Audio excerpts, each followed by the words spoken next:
একটা মেয়ের সাথে আমি প্রেম করেছিলাম, সেই মেয়েটা আমাকে চেয়েছিল ছেকা দিতে।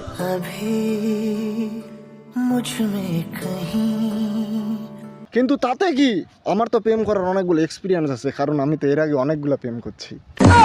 কিন্তু যাই হোক, আমি যখন বুঝতে পেরে গেছি যে ওই মেয়েটা আমার সাথে আসলে প্রেম করবে না, ওই মেয়েটা আসলে আমাকে ব্রেকআপ করে দিতে চায়, আমাকে ছেঁকা দিতে চায়, আমাকে দেবদাস বানিয়ে দিতে চায়, তার প্রতি আমার কোনো টান নেই, আমার প্রতি তার কোনো টান নেই, সে সবসময় শুধু টাইম পাস করতে এসেছে, সে সবসময় এসছে আমার পকেটের টাকা খাওয়ার জন্য, সে আমার সাথে আসল ভালোবাসা করতে চায় না, আমার সাথে প্রেম করতে চায় না, সে আমাকে ধোকা দিতে চায়, সে একজন ধোকাবাজ মেয়ে, ছলনাময়ী যাকে বলে আর কি। যাই হোক, আমি তো জানি আর কি।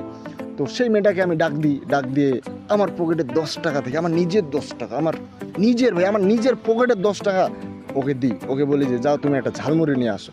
তো আমার 10 টাকাটা নিয়ে ঝালমুড়ি নিতে গেছে, আর এই সুযোগে মেয়েদের এই যে হাতে করে যে পার্স ব্যাগগুলো নিয়ে বেড়ায় না, ওই ব্যাগ থেকে আমি ওর 1000 টাকা মারে দিছি।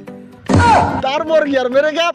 তো ব্রেকআপ করেও কি, প্রেমে আমার লাভ হয়েছে 990 টাকা, আর লস হয়েছে 10 টাকা, প্রফিট 990 টাকা।